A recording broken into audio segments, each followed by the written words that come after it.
Class 10th का geography का chapter 1 part 1 resources and development देखेंगे। आज हम लोग रिसोर्सेज में देखेंगे डेवलपमेंट। रिसोर्सेज डेवलपमेंट क्यों इम्पोर्टेंट है। अगर मेरे पास बहुत सारे रिसोर्सेज है तो डेवलपमेंट के लिए क्या बहुत तेज़ी से उसको सारा कुछ को यूज कर लेना है या बारी बारी से रुक रुक के समय समय देख के करना है। तो इसी चीज़ को हम लोग देखेंगे। तो रिसोर्स एंड डेवलपमेंट, तो पहले तो ये चीज़ है कि जो भी हमारे आसपास जितना भी सारा चीज़ है, चाहे वो नेचर से बना हुआ है, चाहे वो माने कि ह्यूमन के द्वारा बनाया गया है, अगर वो हमारी ज़रूरत को पूरा करता है, कोई भी ज़रूरत को, अगर हम एक देखते हैं कि रात में अगर टॉर्च की ज़रूरत हो गई तो टॉर्च भी एक रिसोर्सेस है। अगर एक चूल्हा में खाना बनता है, गैस का कमी हो गया था तो हम लोग देखें लकड़ी का कोयला में, लकड़ी या कोयला का चूल्हा में खाना बनाते थे, तो वो भी एक रिसोर्सेस है। तो जितना भी चीज़ हमारे सराउंडिंग में है वो अगर अवेलेबल है और वो हमको सेटिस्फाइड कर रहा है हमारे नीड्स को, तो वो रिसोर्सेस है। लेकिन क्या चीज़ है, रिसोर्सेज जैसे बहुत सारा चीज़ ऐसा होता है कि ज़मीन के अंदर है, एक बात बोल रहे हैं, एक कोयला, लोहा, आयरन ओर या फिर कॉपर, कोई भी चीज़ अगर ज़मीन के अंदर है तो उसको निकालने के लिए मेरे पास टेक्नोलॉजी होना चाहिए, यानी टेक्नोलॉजिकली एसेसेबल होना चाहिए, एसेसेबल कि पहुंच होना चाहिए, हम उसको निकाल सकें। अब जो निकाल रहे हैं, ऐसा नहीं कि हम निकाले और उसका 1 किलो का दाम 200 पड़ जा रहा है और मार्केट में हम जा रहे हैं तो 100 रुपये में उपलब्ध है विदेश से आकर। तो इसलिए ऐसा कि निकालने का ऐसा टेक्नोलॉजी एसेसेबल कि जिससे इकोनॉमिकली फिजिबल हो, कि माने आर्थिक रूप से सस्ता हो। अब ऐसा नहीं कि हम निकाल रहे हैं लेकिन वो कल्चर में वो एक्सेप्टेबल नहीं है। जैसे बहुत सारा चीज़ है कि हम निकाल लिए जैसे, और वो हमको उसको पता चला कि हमारे धर्म में लिखा हुआ है कुछ ऐसा है, हमारा जो संस्कृति है उसको यूज नहीं करना है। तो यानी सब कुछ होना चाहिए, यानी 3 चीज़ एक्सेप्टेबल होना चाहिए तब रिसोर्सेज कहलाएगा। पहला कि जैसे टेक्नोलॉजिकली एसेसेबल कि वो निकालने का हमको तरीका पता रखे, इकोनॉमिकली फिजिबल कि आर्थिक रूप से वो सस्ता होना चाहिए, और कल्चरली एक्सेप्टेबल कि सब कुछ को, तब वो रिसोर्सेस होगा। ऐसा तो सब कुछ है जैसे कि everything available in our environment which can be use to satisfied our need, कि मेरे ज़रूरत को पूरा करता है। अब यहाँ पर मैं इस वीडियो में बताते जा रहा हूँ कि जहाँ जहाँ क्वेश्चंस आने वाला है, जो नहीं आया 2027 में जो आने वाला है उसकी चर्चा मैं करते चलूँगा। अब यहाँ पर क्या चीज़ है कि जब हम रिसोर्सेज निकालते हैं तो 3 चीज़ मेरे लिए ज़रूरी है। पहला कि फिजिकल इन्वायरमेंट, नेचर में वो होना चाहिए। ऐसा नहीं कि मेरे पास यूरेनियम का कमी है और हम माने कि अगर देख रहे हैं तो यूरेनियम जादूगोड़ा में है या फिर राजस्थान का कोटा में है और कहीं नहीं पाया जा रहा, स्पेशली वहीं पर, और हम अगर बैठे हुए सपोज कलकत्ता में और वहाँ पर हम देख रहे हैं खोज रहे यूरेनियम, तो नहीं पॉसिबल है, वहाँ पर टाइम बर्बाद होगा। हमको नेचर्स में वो होना चाहिए, फिजिकल इन्वायरमेंट होना चाहिए। फिर टेक्नोलॉजी, उसको निकालने का मेरे पास टेक्नोलॉजी होना चाहिए। और इंस्टीट्यूशंस माने कि जहाँ पर इसके बारे में पढ़ाया लिखाया जाता है, या कोई भी ऐसा जो कि संस्था कि जो इस बारे में हमको ट्रेनिंग देता है। जैसे अगर हम स्कूल में बैठ जाएं और स्कूल में बैठ के हम रिसर्च करें कोई सैटेलाइट के बारे में, तो नहीं होगा। उसके लिए एक इंस्टीट्यूशन है इसरो। अगर हम कोई डिफेंस का सामान बनाने लगे स्कूल में, जब तो पॉसिबल नहीं है कि उसके बहुत सारा हमको अलग अलग सामान चाहिए, तो उसके लिए एक संस्था इंस्टीट्यूशन है DRDO। तो यही चीज़ बोल रहे हैं कि टेक्नोलॉजी यानी ये सब इंटरडिपेंडेंट है और ये सभी चीज़ प्रोवाइड करता है ह्यूमन बींग। कौन प्रोवाइड करता है? Human being. Human being nature से भी निकाल देता है, टेक्नोलॉजी से भी यूज कर देता है, इंस्टीट्यूशंस भी कर देता है। अब यहाँ पर देखेंगे तो यहाँ पर है the process of transformation of things, process of transformation of things available in our nature. अगर हम देखते हैं कि इन आवर इन नेचर या environment involves an interactive relation, कि जितना भी हमारे पास थिंग्स है नेचर्स में या इन्वायरमेंट में, तो उसको ट्रांसफॉर्मेशन करता है। अगर एक जंगल में पेड़ है, पेड़ को काट के टिम्बर बना दिए, फिर टिम्बर से कोई बेंच बना दिया या लकड़ी का सामान बना दिया, तो वहाँ पर क्या गया, नेचर से कहना चाहिए between the inter active relationship between nature technology. कुल्हाड़ी से काट दिए इंस्टीट्यूशन, जहाँ मैंने लकड़ी का जो मैंने कि एक टिम्बर का ये होगा, फिर वहाँ से जो बढ़ई होगा कारपेंटर को बनाएगा, यानी इंस्टीट्यूशन। तब जाके ये प्रोसेस होता है रिसोर्सेज। फिर इस सबको कौन करता है? अगर नेचर से पहले कौन काटा? तो मैंने कि वहाँ जो काटने वाला जो मैंने कि लकड़हारा है वो काटा, यानी human beings interact with nature through technology. Technology भी कौन यूज किया? कुल्हाड़ी होना चाहिए, तो कुल्हाड़ी भी कोई बनाया, तो टेक्नोलॉजी है। And create institution to accelerate their economic development. अब यहाँ तक क्वेश्चंस नहीं आएंगे क्योंकि क्वेश्चंस आया हुआ है। अब do you think that resources are free gift of nature as assumed by many? बहुत लोगों का मानना है कि रिसोर्सेज क्या है? फ्री गिफ्ट है, लेकिन ऐसा नहीं है। रिसोर्सेज जो होता है वो ह्यूमन एक्टिविटीज से प्रभावित होता है, फंक्शन से प्रभावित होता है। तो resources are a function of human activity. कभी न कभी हमारे पूर्वज कोई पेड़ का यूज करना चालू किए, कोई ना कोई पहला मैन होगा जो यूज करना लगा होगा, तो कौन है? ह्यूमन एक्टिविटी से। Human make themselves are essential component of resources, यानी सब कुछ है, नेचर्स है, नेचर्स के बाद जाके आपका टेक्नोलॉजी भी है, इंस्टीट्यूशन भी है, लेकिन इसको करने के लिए ह्यूमन की ज़रूरत है। ह्यूमन भी खुद एक रिसोर्सेस है। जैसे अगर अभी भी आप देखते होंगे कि कोई डॉक्टर अगर बन गया तब उसका शादी हो रहा है तो उसका दहेज बहुत है आजकल, जो कि माने कि हम लोग का डॉरी सिस्टम एक गैर कानूनी है, इलीगल है। तो यानी अब जो इसको पढ़ा लिखा नहीं, उसको कुछ नौकरी मिला, सरकारी नौकरी, तो उसका दहेज कम हो जा रहा है, माने डिमांड कम हो जा रहा है, उसका शादी होना भी दिक्कत हो जा रहा है। लेकिन शादी तो सबके लिए कोर्ट दिया हुआ है। तो human being themself are essential component of resources, so they transform material available in our environment into resources. क्योंकि ह्यूमन बींग्स जो है, हमारा जो मटेरियल अवेलेबल है उसको इन्वायरमेंट को रिसोर्सेज में बदलता है, use them. So these resources can be classified in the following way. अब रिसोर्सेज को कैसे बोले? तो रिसोर्सेज अगर ओरिजिन को देखें, जहाँ से आया है, तो दो तरह का रिसोर्सेज होता है कि on the basis of origin, biotic, abiotic. Biotic माने लिविंग थिंग, जो मतलब कि जीवित है, जितना भी सारा चीज़ नेचर जीवित है। Abiotic non living thing. फिर ऑन द बेसिस ऑफ एग्जिस्टेबिलिटी, खत्म होने के लिए, जैसे रीन्यूएबल, नॉन रिन्यूएबल। अगर हम जैसे फॉसिल्स फ्यूल है, कोयला, पेट्रोलियम, एक बार यूज़ करते हैं ख़त्म हो जाता है। लेकिन जैसे देखें कि हम आयरन और ये सबको एक बार यूज करेंगे तो फिर से दूसरा साल बन सकता है, यानी एग्जिस्टेबिलिटी कितना दिन चलेगा। तो उसके बेसिस पर रीन्यूएबल और नॉन रीन्यूएबल होता है। फिर on the basis of ownership, ownership generally क्या होता है? देखिए कौन इसका मालिक है।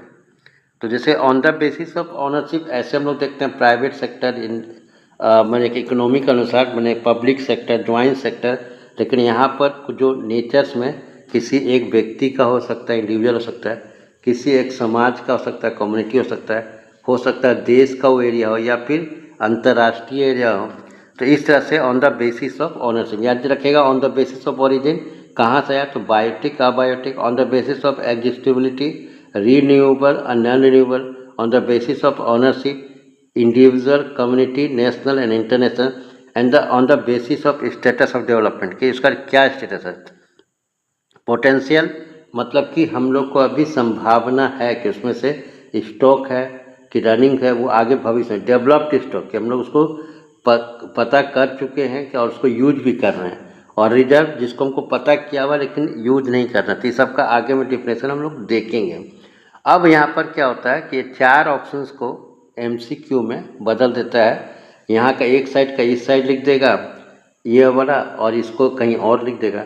तो इस तरह से अगर 1 यहाँ है तो 1 का A हमको, फिर 2 का B, इस तरह से 4 ऑप्शन, 3 का इस तरह से A B C D करके फिर यहाँ पर अलग अलग 4 ऑप्शन दिया रहेगा। तो ये यहाँ पर ये MCQ के लिए ये इम्पोर्टेंट है। अब आते हैं इस फ्लो चार्ट में। फ्लो चार्ट में अगर देखेंगे तो रिसोर्सेज का, इसको यही चीज़ बताया, ये भी क्लासिफिकेशन बताया है। यहाँ भी ये क्या हो गया, यहाँ भी क्लासिफिकेशन है, ये भी क्लासिफिकेशन है कि कैसे किया जाए। तो क्लासिफिकेशन जो हम करते हैं तो रिसोर्सेज को 2 तरह के में बांटते हैं, नेचुरल और ह्यूमन। एक आदमी के द्वारा बनाया हुआ है, एक अपने से फ्री ऑपरेटर। फिर नेचुरल भी रिन्यूएबल, नॉन रिन्यूएबल, इसको हम लोग पढ़े ऑन द बेसिस ऑफ एग्जिस्टेबिलिटी। फिर रिन्यूअल जो है माने कि अपने आप बन जाता है, ठीक है, हो सकता है, जैसे हवा और पानी, यानी कंटिन्यूस और फ्लो। और दूसरा बायोलॉजिकल, जैसे एक है तो अगर शादी हो गया तो 2 से 3 हो जाएगा, तो नेचुरल है, ठीक है, नेचुरल में। और वाइल्ड लाइफ में। फिर नॉन रिन्यूएबल में देखेंगे तो वहाँ पर भी एक रिसाइकिल हो सकता है, एक नॉन रिसाइकिल। जैसे मेटल्स है तो जितना भी मेटल्स है वो रिसाइकिल हो सकता है, फिर से वहाँ पर यूज कुछ सामान बन सकता है। नॉन रिसाइकेबल है कि फॉसिल फ्यूल्स है, जैसे एक बार ख़त्म हो जाएगा। अब ह्यूमन कहाँ से आता है, तो ह्यूमन का स्ट्रक्चर और इंस्टीट्यूशन से आता है, और क्वांटिटी क्वालिटी कि कितना उसका क्वांटिटी, ह्यूमन बहुत ज़्यादा है, उसमें क्वालिटी नहीं है, तो ह्यूमन बेकार है, रिसोर्सेज बेकार है। तो इससे हम लोग को देखते हैं कि बचपन से ही थोड़ा सा भी चल रहे हैं तो कोई ना कोई स्कूल भेज दिया जाता है कि जाइए अपने क्वालिटी इम्प्रूव करिए, और अच्छे अच्छे इंस्टीट्यूशन में भेजा जाता है कि हम लोग अच्छा ये हों। तो यहाँ से ये चीज़ हो गया। अब है कि डेवलपमेंट ऑफ रिसोर्सेज, कि रिसोर्सेज कितना डेवलपमेंट किया। अगर रिसोर्सेज को हम लोग आज यूज कर रहे हैं तो हम लोग देखते हैं कि बहुत सारा हम लोग क्या करते हैं, जितना ज़रूरत है उससे ज़्यादा यूज कर रहे हैं, भविष्य का चिंता नहीं कर रहे हैं ख़त्म होगा क्या होगा। यानी जितना अगर हम देखते हैं आयरन और माइंस, तो झारखंड में किरु आयरन और माइंस है, बुलानी आयरन और माइंस है, मेघातुर आयरन और माइंस है। तो वहाँ कभी आप जाइएगा तो देखिएगा कि वहाँ पर धीरे धीरे सामान ख़त्म हो रहा है और अंधाधुंध प्रोडक्शन हो रहा है। जो भी आयरन और माइंस को चाहिए बोकारो स्टील प्लांट को तो वहाँ भेज रहा है, राउरकेला स्टील प्लांट को वहाँ भेज रहा है, वो भविष्य का चिंता नहीं कर रहा है।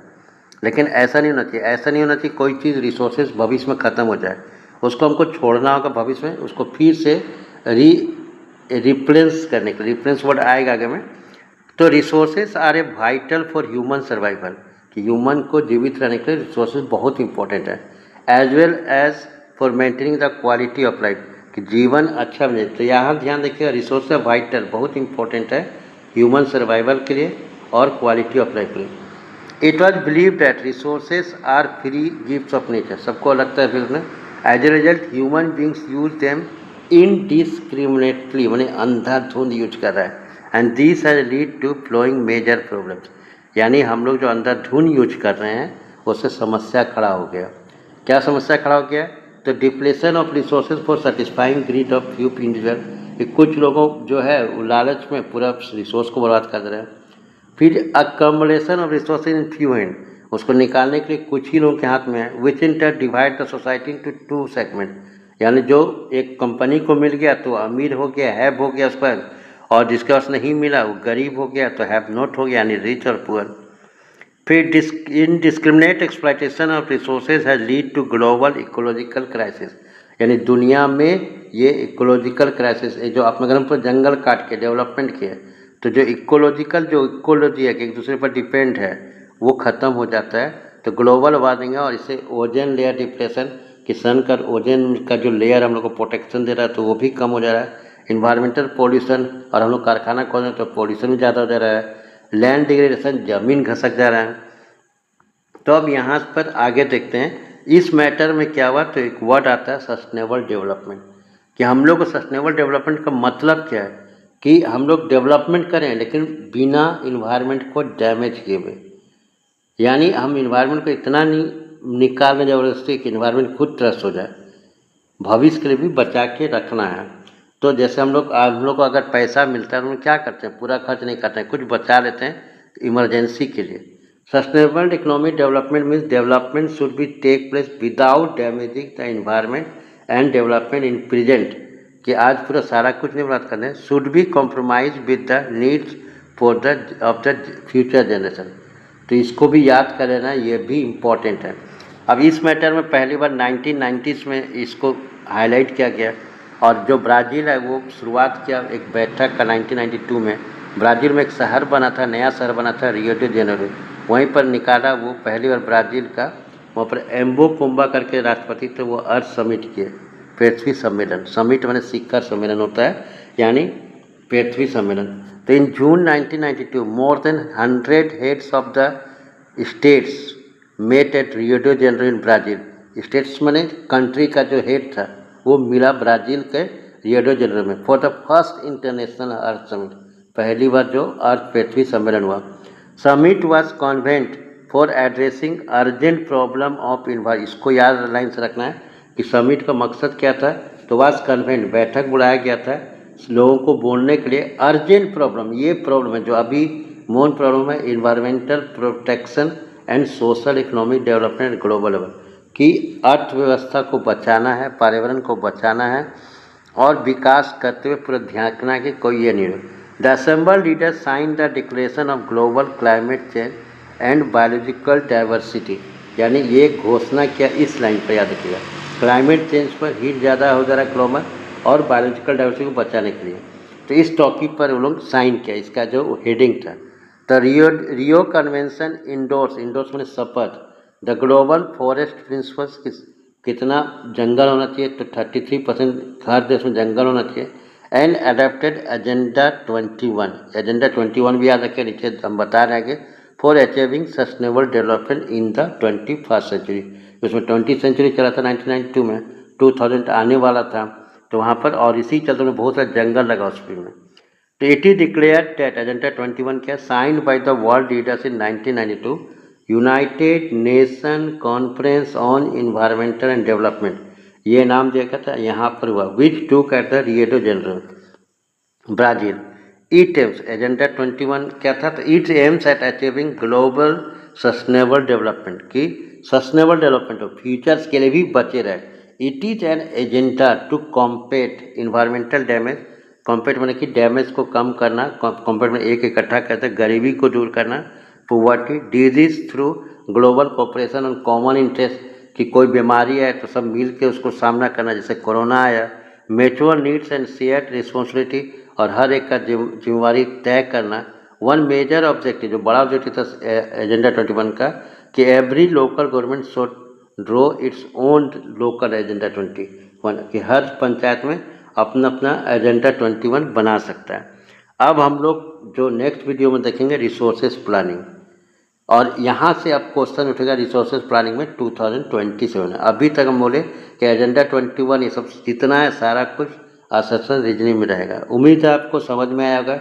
अगर नहीं भी कहीं समझ में आएगा तो हमको क्या सुधार करना है ये प्लीज़ कमेंट करिएगा। Thank you, have a nice day.